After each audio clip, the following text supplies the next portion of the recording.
Coucou. Coucou. Aujourd'hui, on se retrouve avec Awen ou Osmose, que j'ai rencontré grâce à Instagram avec le compte TDS versus Grindr, que je te mettrai dans la description. Et je sais pas comment on est venu à cette idée, mais il me semble que je t'ai proposé, vu que là en ce moment je suis à Paris, puis qu'il y avait moyen que tu viennes, de parler en fait d'une thématique en particulier et sûrement de plein d'autres choses, qui est du coup... le travail du sexe. Merci. Est-ce que tu peux commencer par te présenter s'il te plaît? Je m'appelle Awen ou Osmose, j'ai 25 ans, je suis travailleur du sexe depuis 7 ans et demi maintenant, nomade depuis 3 ans et demi. J'écris aussi et je fais des militantismes sur le TDS versus Grindr. Alors, qu'est-ce qu'il faut savoir sur le travail du sexe? Putain. Déjà putain. Non, je pense que la chose la plus importante à garder en tête, vraiment la base de tout, c'est qu'on peut pas généraliser. C'est-à-dire qu'on peut pas dire que le travail du sexe, la prostitution, c'est forcément quelque chose de glauque, c'est forcément quelque chose de subi, c'est forcément quelque chose de sale. On peut pas dire ça. Mais en fait, non, il faut garder en tête que non, on a tous et toutes des histoires différentes, des raisons d'exercer différentes, et du coup, voilà, ça, faut bien garder en tête. Et je pense que le plus important, au final, c'est que toutes les certitudes qu'on peut avoir au niveau du travail du sexe et de ses exerçants et de ses exerçantes, il faut les brûler. Voilà, je pense que c'est le plus important, vraiment. Voilà, bye. Quand tu dis les certitudes à propos du travail du sexe, tu parles de quoi concrètement quand tu parles de ces certitudes? En fait, je parle de tous les phrases déclaratives que tu vas avoir à ce sujet. C'est-à-dire que tout ce que tu penses être vrai. Par exemple, le travail du sexe, c'est que des réseaux et c'est horrible. Le travail du sexe, c'est violent. Le travail du sexe, c'est... il y en a même qui disent que c'est du viol tarifé. Quand les personnes disent viol tarifé, en général, elles considèrent qu'on achète le corps d'une femme. Et c'est toujours homme-femme parce que c'est une majorité. Et donc là, déjà, il y a plein de déconstructions à faire. On n'achète pas un corps. Moi, on n'achète pas mon corps. Je l'ai toujours, il est là. C'est toujours le mien, quoi. Et pareil, on vend un service. Et même, on fait louer un service. Le fait, par exemple, que ce soit un homme qui paye toujours une femme, c'est logique aujourd'hui parce qu'on est dans une société patriarcale où t'es une nana, tu vas dans un bar, tu dis que t'as envie de cul, t'as 5 chacals autour de toi, tu vois, clairement. L'inverse, non. Et on est dans une société qui est sexiste où le rapport de drague et le rapport de sexualisation d'homme à femme est très patriarcal et hétéronormé. Donc c'est pour ça que dans les rapports de prostitution aujourd'hui, il y a plus d'hommes qui vont vers les femmes. C'est logique. Si on était dans une société qui serait pas patriarcale et pas hétéronormée, il y aurait beaucoup plus d'échanges de plein de genre à genre, je sais pas comment dire ça. Mais... c'est-à-dire qu'il y aurait sûrement plus de femmes clientes, il y aurait des interactions entre personnes queer, il n'y aurait pas justement ce rapport genre l'homme cis qui va vers une femme cis qui vendrait son corps, etc. Moi, ce que je fais de base, en fait, c'est du partage radical. C'est-à-dire que ce soit sur mon compte militant ou mon compte professionnel, je vais essayer de partager des choses qui viennent du cœur et qui sont sincères, et des fois je me perds et c'est ok, et rappeler qu'en fait une personne comme une autre, voilà, et rappeler ça en fait, parce que ça va bien au-delà du travail du sexe. Au final, ça va aussi sur l'humanité, de dire voilà ce que je suis, voilà mon histoire, je ne représente que moi-même, mais je fais aussi partie d'une communauté, voilà ce qu'on est en train de vivre. C'est assez grave ce qui se passe parce que on est stigmatisé, il y a eu genre je sais pas 13 mortes les 9 derniers mois, tu vois, enfin c'est... En France? Ouais, connu. Donc c'est hyper... c'est une urgence, tu vois. Et dans tout ça, tu vois, me dire, bon, non, si je veux que ça avance, il faut que je communique d'une certaine manière, il faut pas que je sois trop alarmiste, il faut pas que je sois trop victimisant. Et en même temps, j'ai pas envie de cacher une vérité de moi, donc des fois, j'ai partagé des choses qui sont vraiment très dures, tu vois. J'ai l'habitude de partager tout le temps, mais dès que je partage quelque chose où c'est très triste, où c'est très profond, je me sens vulnérable. Et quand je me sens vulnérable, je pense que je m'aime moins.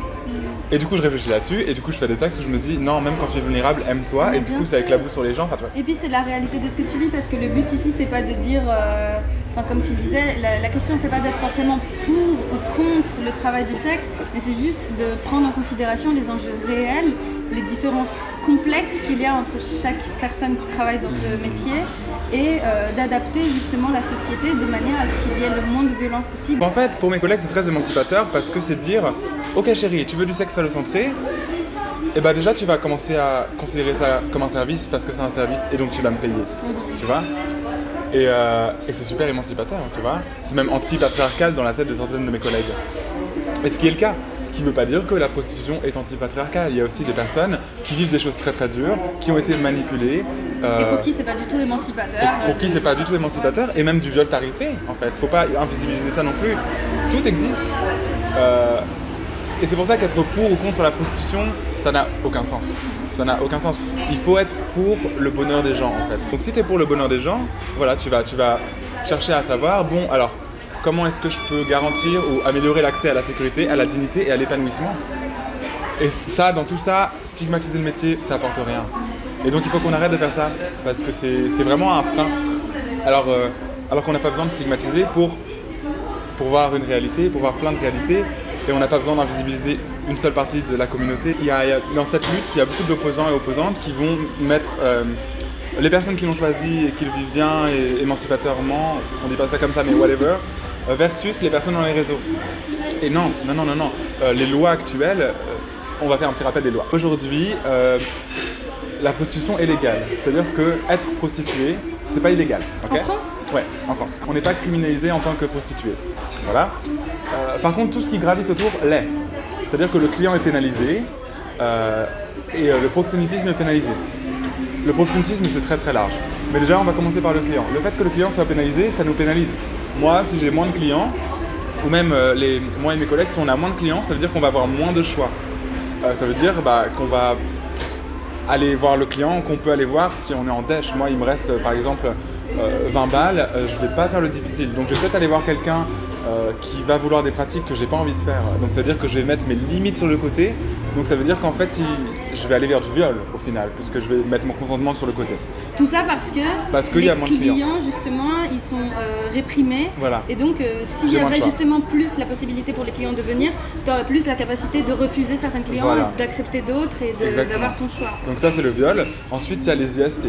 Parce que moins de clients, encore une fois, moins de choix, et donc plus de difficultés à imposer la capote. C'est très difficile d'imposer la capote aujourd'hui, spécifiquement dans les relations gay-bi, je pense. Mais même chez mes collègues, c'est hyper compliqué. Ils sont tous en train de demander une fellation nature. Et donc voilà, donc augmentation du risque de choper des IST, dont le VIH. Voilà, et aussi de la précarité. Moins de clients, moins de tubes. Voilà, donc pourquoi on parle de ça? Les lois, le proxénétisme, je fais un petit tour là-dessus. Le proxénétisme, c'est très très très très large. Si tu veux en savoir plus, c'est un Instagram qui s'appelle Selon Loi Abolo. À la base, la loi pour le proxénétisme avait pour but de lutter contre les réseaux, mais en fait, on n'en a pas besoin parce qu'on a déjà des lois sur la traite des êtres humains. Donc, on n'a pas besoin de ça. Par rapport aux personnes, par exemple, qui travaillent dans la rue, voilà, la pénalisation des clients, qu'est-ce que ça va faire? Ça veut dire que pour que les clients viennent, elles vont se cacher plus loin pour pas qu'il y ait la police. Donc, elles vont se mettre en danger. Et du coup, il y a beaucoup de meurtres, justement, suite à cette loi. Enfin voilà, se cacher, aller plus loin, c'est juste que c'est sûr que ça te sécurise pas, quoi. Oui, bien sûr. Tout ça parce que les clients aussi doivent se cacher et du coup... Ouais, et puis tu peux avoir des personnes malveillantes, enfin, tu vois, plus tu t'éloignes, enfin, c'est vraiment hardcore, quoi. L'objectif de cette loi, c'est pas de regarder les réalités des travailleurs et des travailleuses du sexe, mais c'est de stigmatiser la profession. Si on a fait cette loi, c'est parce qu'on dit être client, c'est mauvais, le travail du sexe, c'est mauvais, on pénalise les clients et on pénalise pas les putes parce qu'on a pitié, c'est des victimes. Donc déjà, on va partir sur, voilà, qu'est-ce que sont les différentes... comment on peut appeler ça, solutions proposées ou idées par rapport à la prostitution. En gros, le prohibitionnisme, c'est pénaliser tout dans la prostitution. Donc que ça soit les putes, les clients, le proxénétisme, tout. On pénalise tout. Donc on prohibe à balle, quoi, à fond la caisse. Voilà. Ensuite, il y a l'abolitionnisme, qui est de vouloir abolir la prostitution parce qu'on pense que c'est quelque chose de malsain. Mais sans criminaliser les putes directement. Donc c'est ce qu'il y a en France. Voilà, c'est ça. Même si ça nous pénalise, mais en tout cas on ne criminalise pas directement les personnes qu'on perçoit comme des victimes. Voilà. Ensuite, il faut savoir qu'il y a aussi plusieurs façons d'être abolo. Il y a des abolitionnistes hyper vénères qui vont lancer des raids de harcèlement contre ta gueule, ou qui m'ont déjà dit que j'étais pro-viol parce que j'étais pas abolitionniste, donc très violent, quoi. Et puis il y a des abolitionnistes qui sont ouverts à la discussion, qui regardent les choses de plus haut, qui considèrent que c'est malsain parce que patriarcat, nanana, et qui, quand je leur dis par exemple, ouais mais dans un monde pas patriarcal, et tu vois, on peut discuter de plein de choses et ça peut être intéressant. Ensuite, qu'est-ce qu'il y a d'autre? Il y a par exemple le réglementarisme. Le réglementarisme, c'est le fait de légaliser la prostitution en fait et de la réglementariser. Donc ça veut dire par exemple réouvrir des maisons closes, Ou- Devoir se déclarer comme Voilà, travailleuse du exactement. sexe, Voilà, des bordels et tout payer ça. des impôts, Voilà. faire les... Voilà. Alors, qu'est-ce que je peux dire là-dessus? Là-dessus, ça me paraît égal, dans le sens où on serait au même niveau que toutes les travailleuses et les travailleurs aujourd'hui. Et donc, on paierait des impôts, etc., etc., etc. Donc, ça serait normal, quoi. Et on serait reconnu comme un vrai travail. Ça, c'est cool. Après, il y a une partie de moi qui est anticapitaliste. Donc, moi, j'ai pas envie de payer des impôts qui va les nourrir les plus riches, tout ça. Les impôts, je pense que c'est un super, super outil. Si je savais que l'argent, ça serait redirigé dans les hôpitaux, dans l'éducation, dans le social, ça serait pas un problème. Aujourd'hui, voilà. Mais là, c'est mon avis aussi. Je me dis, j'ai aussi des collègues qui ont envie d'être intégrés à la société et du coup qui ont envie de payer des impôts et d'être reconnus comme ça. Et du coup, s'il faut mettre le réglementarisme, ça peut être intéressant aussi. Mais il y a encore autre chose. Les personnes les plus précarisées de notre communauté, par exemple les personnes qui n'ont pas de papier, Les migrants. ouais, les personnes migrantes qui n'ont pas de papier, les personnes trans qui ne trouvent pas de taf parce qu'on est dans une société transphobe et donc qui vont se faire rejeter à tous les entretiens. Si on réglementarise, les personnes trans ça ira si, je sais pas, il y a des bordels de personnes trans, ça dépend comment ils gèrent le truc, mais les personnes sans papier, qui pourront sûrement pas travailler parce qu'on va pas leur donner des papiers, donc elles n'auront plus accès, elles pourront pas accéder aux lieux réglementarisés. Ça m'emmerde en fait de me battre pour un truc qui soit pas absolu, et en même temps je me dis ça peut peut-être être bien pour certaines personnes, mais si ça fait un contrebalancement sur les personnes les plus précaires, je pense pas que c'est une bonne idée. Ça protège une partie, mais c'est pas l'idéal. Et si ça enfonce encore plus, tu vois, encore si ça protégeait une partie, mais que ça changeait rien pour l'autre, ça serait toujours ça de gagner, tu vois. Et on pourrait ensuite peut-être continuer le combat. Mais si ça les enfonce encore plus, moi je veux pas aller là-dedans. Et on arrive à la décrime. Ah, vas-y, donne tout. Super dur à dire. La décriminalisation. Qui est en fait le fait d'arrêter de criminaliser, tu vois, ma gorge, d'arrêter de criminaliser notre métier en fait. Donc nous on n'est pas criminalisés, mais arrêter de criminaliser nos clients et arrêter de criminaliser le proxénétisme parce qu'on n'a pas besoin, parce que comme je l'ai dit avant, il y a déjà des lois pour la traite des êtres humains. Donc voilà, enlever ça. Ce qui veut dire que on pourra juste travailler comme bon nous semble.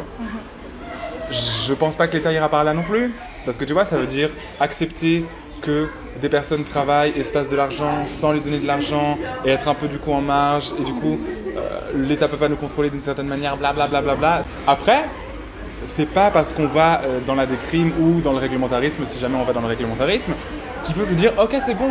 Non, c'est-à-dire ouais, on va dans un truc, c'est pas absolu, on teste. La pute porte le patriarcat sur le dos, tu vois, vraiment. Ou le sexisme, genre c'est l'apogée du sexisme, tu vois.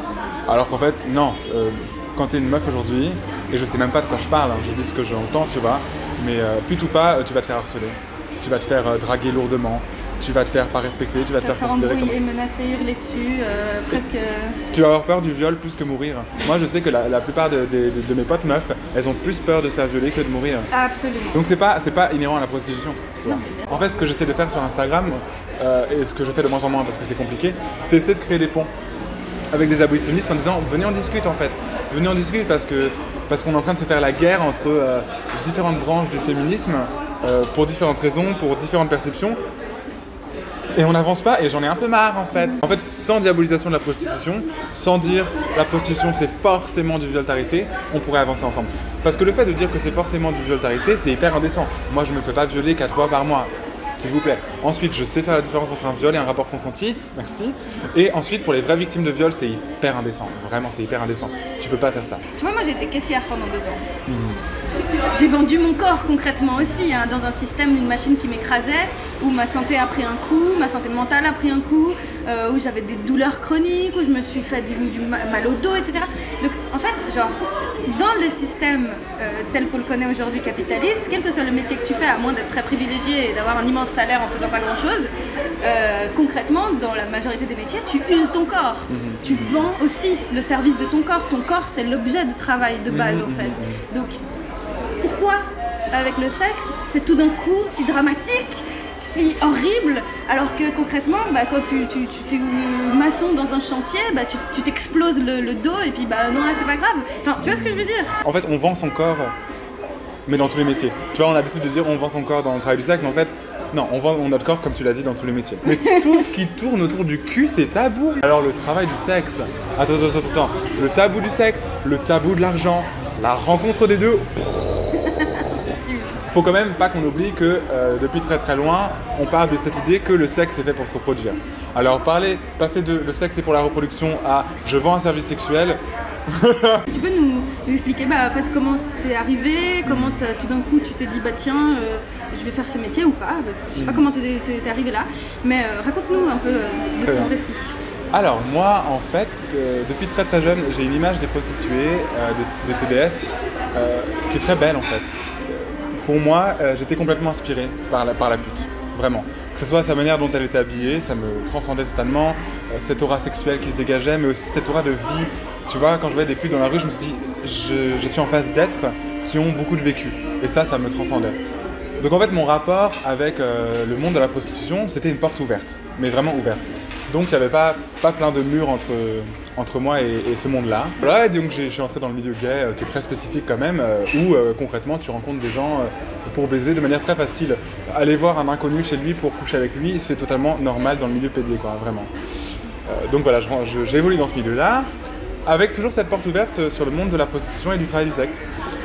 Et à un moment, il y a un mec qui me propose sur les applications, parce que ça se passe sur les applications et tout ça. Donc un mec me propose, si tu veux, je te paye 50€. Et donc moi, avec une porte ouverte sur le monde, qui avait envie de tester d'ailleurs, c'était juste un truc au fond de moi, tu vois, j'y suis allé. Et du coup, je rencontre ce mec, canon, mon genre, on discute et tout, on discute.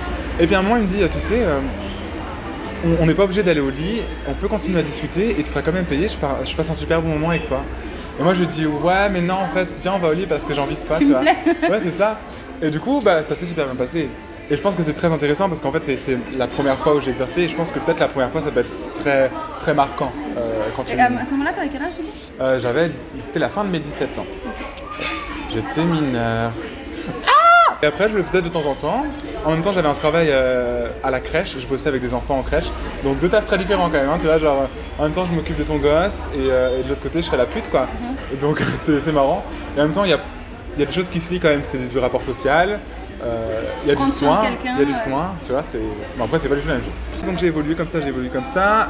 Ensuite il y avait aussi une autre partie de ma vie qui était d'être nomade en fait, de lâcher mon appartement et de partir sur les routes. Et ça s'est passé donc il y a 3 ans et demi.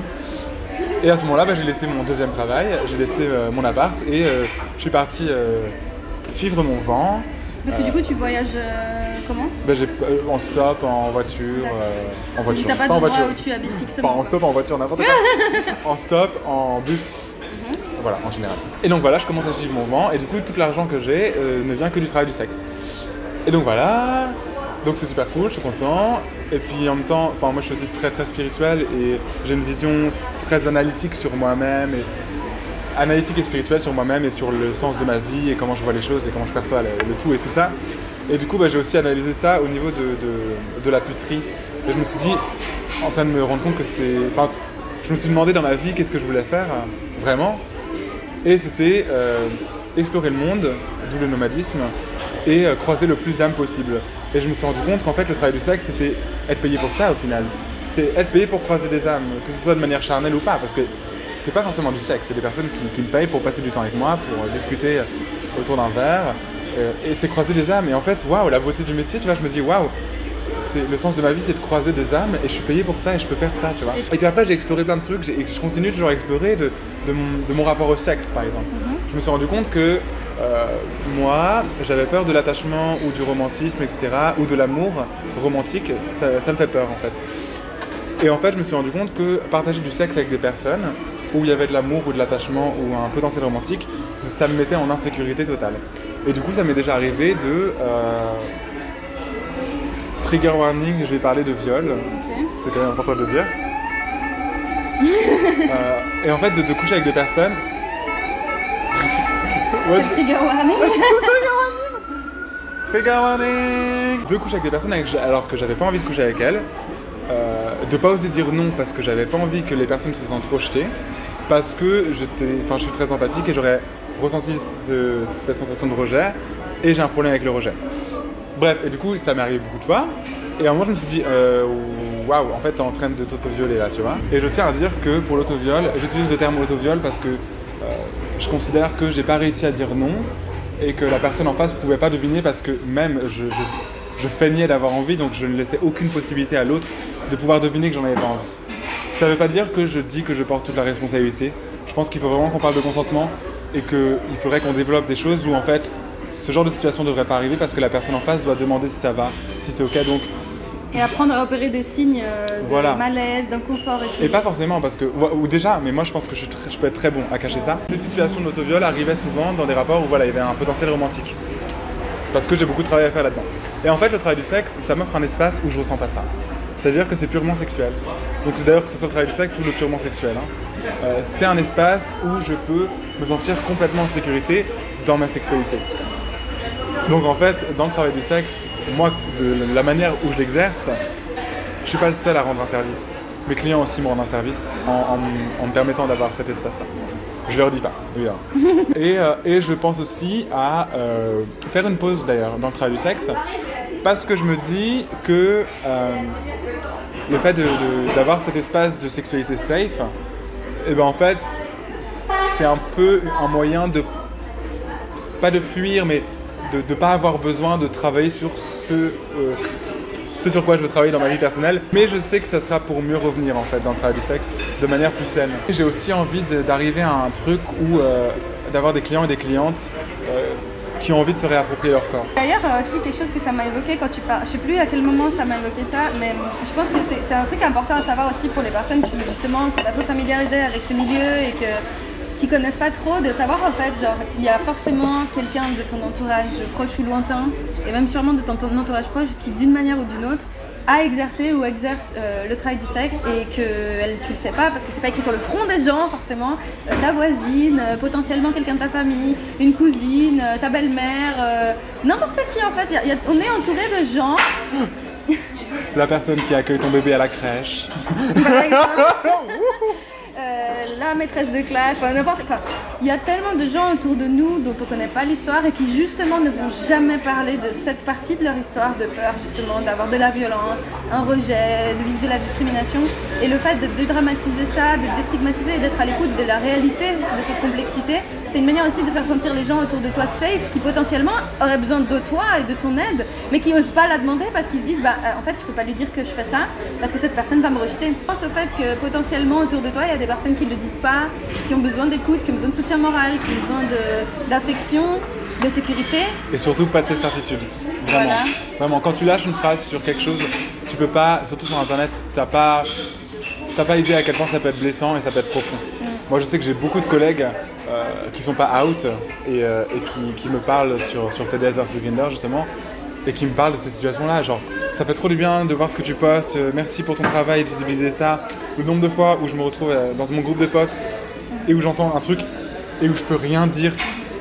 Bah ouais, parce que sinon tu vas te outer si tu dis quelque chose. C'est ça. Et ça te met en danger par rapport à des violences potentielles. Et le fait justement de, non seulement au niveau des lois, changer les choses, mais aussi dans notre manière de voir les gens, le monde, les expériences, ça fait partie d'un tout en fait. Parce que c'est pas parce que quelque chose, imaginons tout d'un coup la prostitution devient légalisée, c'est pas demain que tout le monde va se dire ah c'est super, du coup c'est pas grave. Enfin on le voit pour absolument tout. C'est pas parce que quelque chose dans la loi est accepté que les gens l'acceptent. Et du coup c'est vraiment un travail à faire au quotidien, profond, entre nous, d'en parler, et juste voilà, de débunker tous ces stigmas qu'il y a autour.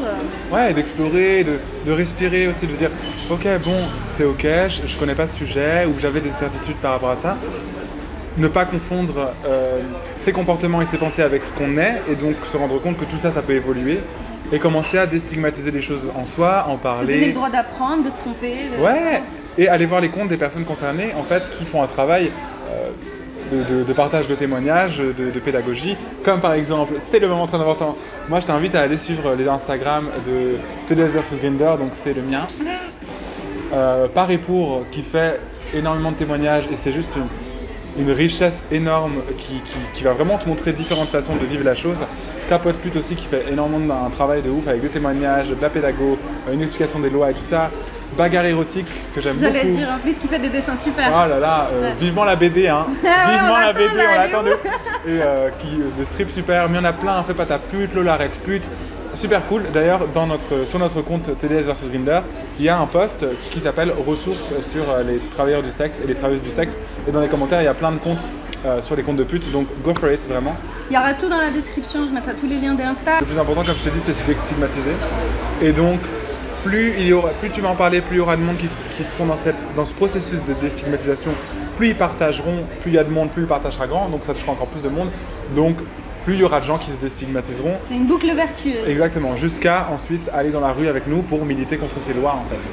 Et militer pour nos droits. D'ailleurs, j'ai envie de parler de quelque chose là parce que j'y pense, qui n'est pas forcément lié au travail du sexe, mais en fait, je pense qu'il y a un truc qu'on pourrait faire tous et toutes si on a un revenu mensuel, c'est prévoir, genre par exemple 40 € pour les autres. Vraiment, je pense que ça changerait beaucoup de choses. Que ça soit pour donner à une association, que ça soit pour donner à ton pote trans qui veut faire une torsoplastie, que ça soit pour donner à des SDF dans la rue, que ça soit pour donner, en fait, peu importe, prévoir un budget pour l'autre. Pourquoi est-ce qu'on a du mal à donner de l'argent?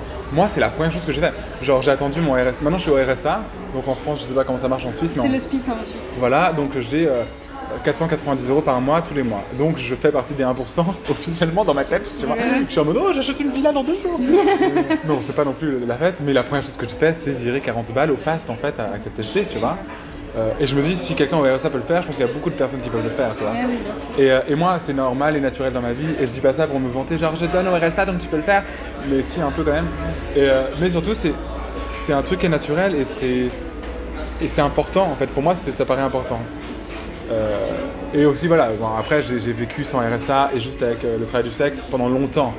Donc, bah, tu sais que toi, ce genre de ressources, ça peut t'aider. Hein, et puis je sais vivre sans RSA. Donc avoir le RSA, pour moi, c'est pour ça que j'ai l'impression d'être super riche et que donner 40 €, c'est le minimum en fait dans ma tête. Tu vois. Voilà, donc j'invite vraiment les gens à faire des dons, c'est hyper important, je pense. Et puis moi, si je fais beaucoup de travail virtuel pour déstigmatiser, ce qui est hyper important et pour moi central, les associations qui luttent sur le terrain, c'est ultra central ce qu'elles sont en train de faire et elles ont besoin de soutien.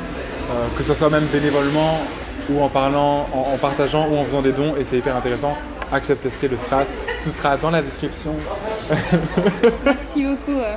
Est-ce qu'il y a quelque chose encore que tu veux dire ou je pense qu'il y aurait plein de choses à dire, mais je pense que c'est bien qu'on... C'est un bon début. Si tu es une personne avec beaucoup de visibilité, je pense que c'est hyper important de te demander qu'est-ce que tu as envie de faire cette visibilité. C'est pour ça que moi là, je suis aussi très très touché que tu m'offres cet espace, et je pense que c'est ce qu'on devrait faire. Quand on a de la visibilité, c'est comme un peu un devoir, tu vois, voilà. Après, je veux pas non plus culpabiliser chacun et chacune à son propre chemin, mais je pense que c'est important de checker ça en toi. Si tu as de la visibilité, quel pouvoir tu as, qui est-ce que tu peux atteindre, quelle vie tu peux sauver en fait. Et je terminerai là-dessus car je vais aller aux toilettes. Cool. Merci beaucoup d'avoir regardé cette vidéo. Bisous, à bientôt. Bye.